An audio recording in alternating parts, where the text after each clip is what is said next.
This is Jonathan Aggie, your fifth pro boxing fans, joined by Tom Welland. We are here in Newcastle ahead of your return this Friday on the Josh Kelly card, which is live on Channel 5 in the UK. Tom, excited to be back, excited to be in front of the Newcastle fans? Yeah, excited to be back. This will be my first time fighting in Newcastle, but not my first time in the North East. I did boxing in Sunderland, so it's not out of the ordinary for me to be up here. But yeah, look, it's different. New arena, new place, different fight week and more experience. Checking your record, this is your first Mexican opponent on your record. What are you expecting from that? Are you expecting this guy to, just come forward and try and take your head off, basically? No, I don't think this is known, but my opponent's changed. It's changed. Okay. The last 4 times, we've had 3 opponents in the last 24 hours. I don't know if it's updated on BoxRec just yet, but we're fighting a fella from Argentina. He's been in with like Archie Sharp, Spider, Ibrahim Suleiman, a couple of other good fighters. Leroy Doherty, I think, is his most recent. But he's decent. Look, he put Archie Sharp down in round 1, so he's a bit of a punch to his game. Do you know what I mean? So yeah, like, it's a good opponent for me. He's been in there, he's got a lot of rounds under his belt with some high quality fighters, which is only going to be good learning for me. And if I can get him out of there, there's not many people that have got this guy out of there. So if I can get him out of there, then yeah, I'll be very happy with that. But it's down to be a good fight. Why do you think all these opponents keep falling out? Is it they just see your highlights and they're like, they don't fancy it? Do you think it's more like the business side of boxing, money and all that? Why do you think some of these fights keep falling through? To be honest, I think it's probably a bit of both. I think they've seen me and they've put the money that they've been offered and the fight they've got in front of them, and it doesn't really make sense for them. Maybe they're not getting paid enough for that fight, so they think, oh no, do you know what? No, we won't fight that one. We want a bit more, and then it's out of the budget, So I think it's a bit of both. But if I'm being honest, it's not my problem. Do you know what I mean? My issue, if anything, for me, that's a good thing that the matchmakers are having that problem, because then it puts me sort of up there with those fighters. That's like, yeah, he's in front of where he should be. Like, these opponents, they want more money. It sends good signal. So yeah, it's a good thing. It's not a bad thing. You're one of a few fighters from these shores that have gone over to America and done some sparring out there. Obviously it's difficult to get out there, but you've had the opportunity to do that. Did that help you, would you say, in terms of going over there? You sparred Shushu Carrington, who's on the verge of a world title shot. But yeah, did you think going out there would help fighters? Yeah, 110%. I say it all the time, and I said it to Giorgio before Giorgio went out, and now Giorgio's gone out, he says the same thing. It's a different ball game over there.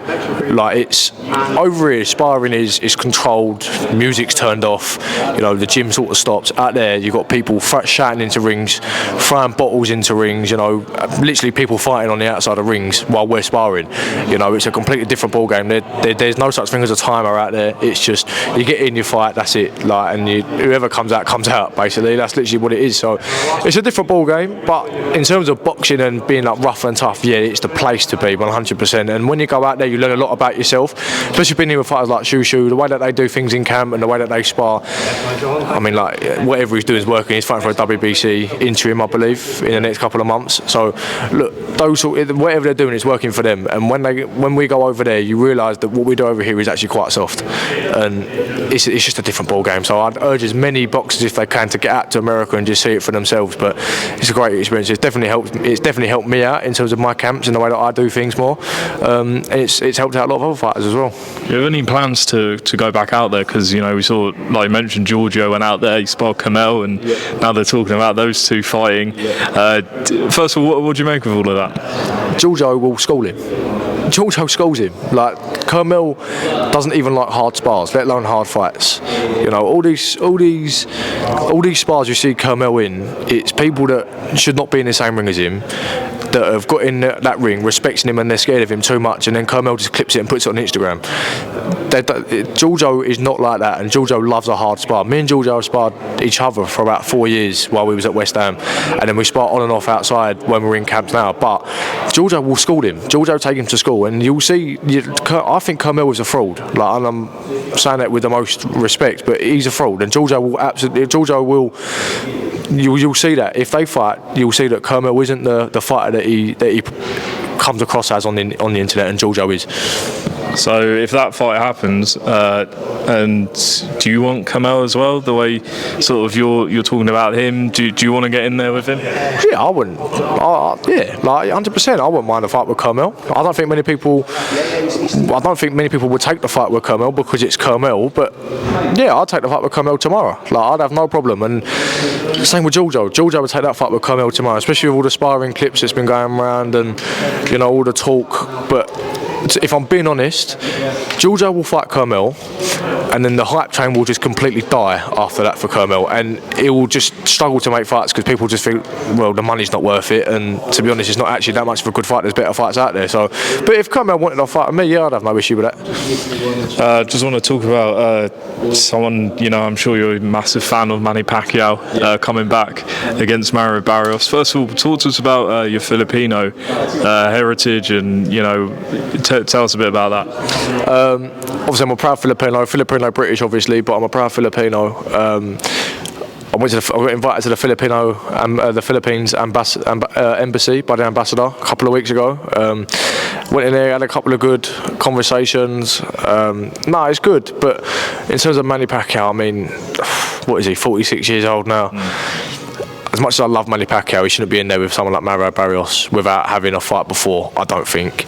Like a proper fight before, not like an exhibition like he did in Japan a couple of years ago, like a proper fight before where you think, yeah, do you know what, he could get in there with a world champion. And I'm not saying Mario Barrios is the strongest of world champions, because I don't think he is. But Pacquiao being 46, like, he's too old. Like, if he gets hurt in this fight, that's what it's going to be remembered for, and I'd hate it if that is the case. Touch wood, it isn't, but I don't think it should be happening. But listen, Manny Pacquiao can do what he wants. Like, he's boxing royalty. If he wants to get in and fight for a world title, we can do it tomorrow. Lastly, September 13th, Canelo fighting Terence Crawford. Who have you got in that? I change my mind about this every time I think about it. I think either Canelo will be too big and Crawford's coming up too high, or Crawford's just going to pick him to pieces. And I think the latter, to be honest. I think Crawford will pick him to pieces. I think his boxing IQ, we've seen it before with even boxers like Caleb Plant that have just picked around Canelo for 10 rounds and then just got caught. Crawford won't get caught in the end, I don't think. So I think Crawford beats him on points, and I think it'll make it quite boring, actually. I think it'll make the fight quite boring. Tom, appreciate your time. Always good speaking to you, because you never hold back. But yeah, where can people follow you ahead of Friday's fight? So obviously you can follow me on socials, on Instagram, Tom Welland1, on Twitter, Tom Welland04, and on TikTok, Tom Welland04 as well. Cool. Follow him up, Tom. Good luck on Friday. Thank you very much. Cheers.